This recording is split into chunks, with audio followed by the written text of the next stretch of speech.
Каратистите од истокот своите квалитети ги докажуваа и надвор од државата.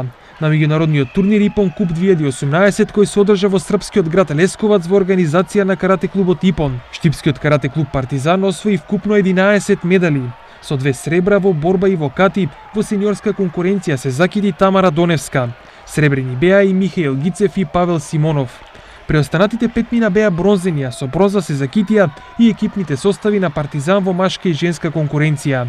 Освен штипскиот во Лесковац настапи и кочанскиот карате клуб Партизан, кај кој од 34 надпреварувачи, 21 се вратија со медал, од кои 8 во катија, 13 во борби. 7 злата, 6 сребра и 8 бронзи е епилогот од нивниот настап во Србија. Најуспешна кај кочанчани беше Мартина Шахинова, која освои 3 медали, 2 злата од борби и 1 сребрен од кати. Со злато се закити и екипниот женски состав на кочански Партизан, каде златниот пехар го подигнаа Шахинова, Сандева и Таушанова. На турнирот учество зедоа 756 каратисти од речиси сите земји од регионот.